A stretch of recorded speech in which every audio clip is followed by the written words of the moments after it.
Episode 29. Bagaimana kondisi anak saya, Dok? Tanya Mama Alexa saat dokter keluar. Maaf, kami tidak bisa menyelamatkan anaknya. Pasien saat ini sedang koma, ujar sang dokter menggelengkan kepala. Alexa, pekik mamanya. Arya terduduk di sudut ruangan. Bayi perempuan yang dia inginkan saat ini meninggalkan dirinya. Kamu harus kuat, Mas. Mungkin ini suatu cobaan. Yang penting Alexa harus sembuh, ujar Lia mendekat pada Arya yang saat ini tertunduk diam. Mama Alexa menangis memeluk Pak Wijaya. Kami turut berduka cita ya. Segera urus pemakaman anakmu, ucap Yo menepuk pundak Arya. Arya berdiri dan masuk ke dalam ruangan Alexa. Dilihatnya wajah pucat Alexa penuh dengan alat medis dan bayinya sedang dibersihkan oleh perawat. Maafkan aku, Sa. Aku tidak bisa menjadi suami yang baik untukmu. Segera sembuh aku akan menebus semua kesalahanku, bisik Arya. Pa, titip Alexa. Aku akan mengurus pemakaman anakku, ujar Arya pada mertuanya. Yo membiarkan Lia menyemangati Arya. Dia tahu saat ini Arya butuh semangat. Dia pernah ada di posisi itu. Ditinggalkan orang yang diharapkan. Mas, jika butuh sesuatu bisa menghubungi kami, ucap Lia. Terima kasih Lia, ujar Arya menatap Lia penuh dengan penyesalan. Arya pergi meninggalkan rumah sakit untuk mengurus pemakaman anaknya. Ma, mau di sini atau pulang bersama kami, tawar Lia pada mantan mertuanya ini. Mama di sini saja, Nak. Kalian pulang saja dulu. Baiklah, Lia mendekat pada Pak Wijaya dan pamit pulang. Mas, ayo kita pulang, ajak Lia pada Yo. Yo menggandeng tangan Kenzo di sebelah kiri dan merangkul Lia di sebelah kanan. Mereka keluar dari rumah sakit. Kasihan Alexa, Mas. Meskipun aku pernah merasakan sakit hati karenanya, tapi aku tahu kesedihan jika kehilangan Mas, ucap Lia saat mereka sudah di dalam mobil. Sayang, kita hanya bisa berdoa yang terbaik untuknya. Kita tak bisa berbuat banyak karena kita bukan keluarganya. Sedih pasti sedih, tapi ini semua sudah kehendak Tuhan, ujar Yo sambil menggosok kepala Lia pelan. Dak, aku ingin adik, ujar Kenzo tiba-tiba. Yo dan Lia saling berpandangan. Oma bilang adikku sudah meninggal, jadi aku ingin adik lagi, ujar Kenzo. Jangan aneh-aneh sayang, ucap Lia.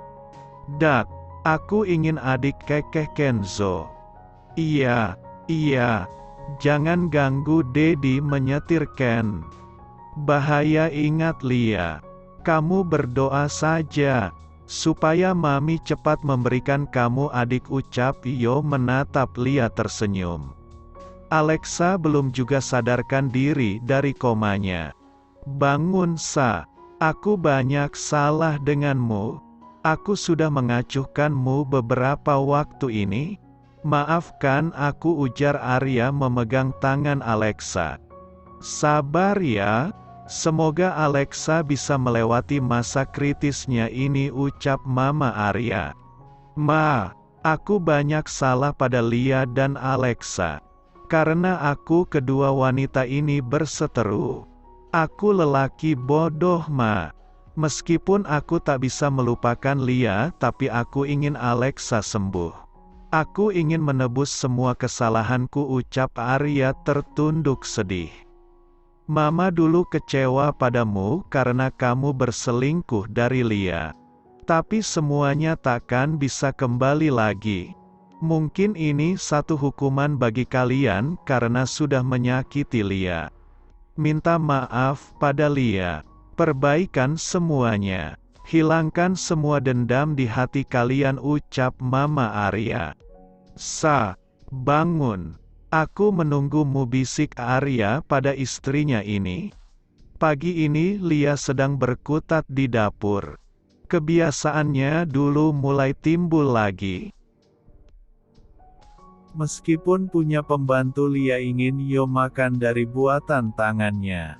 Kenapa tidak minta bibi yang memasak, sayang?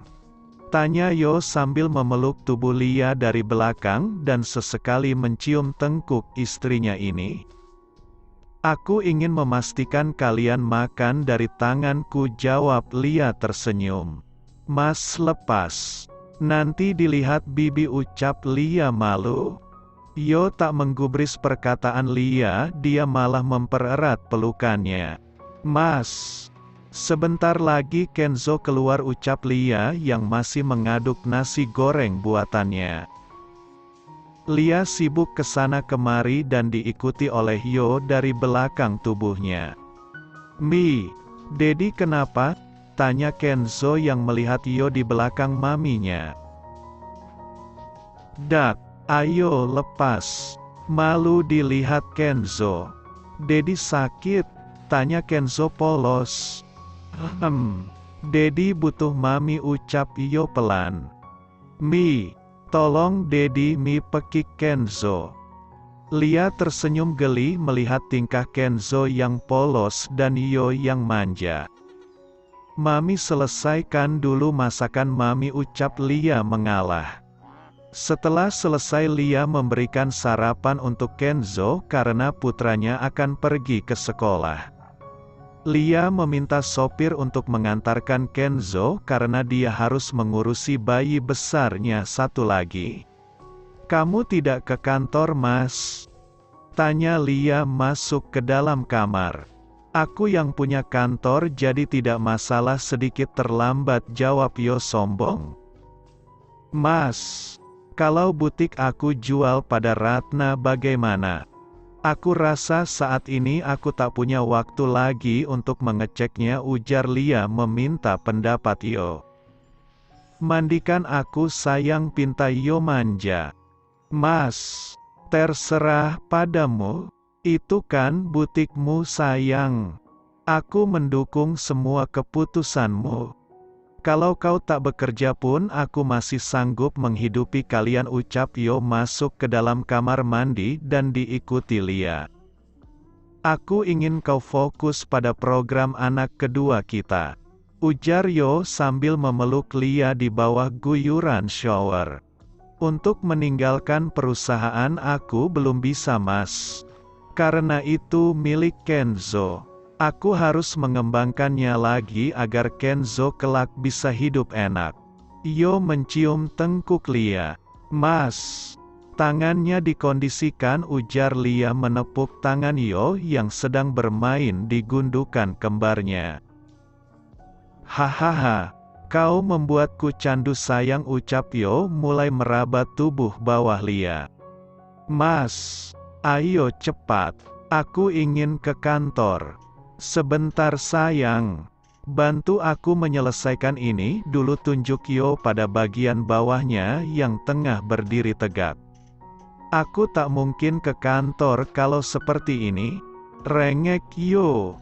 Akhirnya Lia membantu suaminya ini. Yo dan Lia sudah mulai terbiasa dengan kemesraan mereka.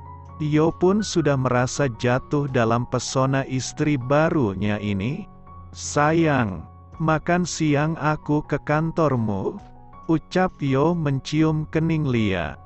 Mobil Yo keluar duluan dan diikuti oleh mobil Lia. Jarak kantor cukup jauh.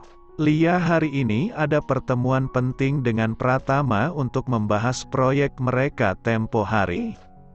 Lia tersenyum mengingat pergulatan panas mereka di kamar mandi pagi tadi. Kenapa bisa teringat itu? Batin Lia. Lia tak menyangka kalau dia bisa melakukannya dengan Yo. Apakah mereka sudah saling cinta ataukah hanya karena? Tapi saat ini mereka sudah sah jadi suami istri, jadi tak ada yang salah. Perlakukan Yo juga sangat manis pada Lia.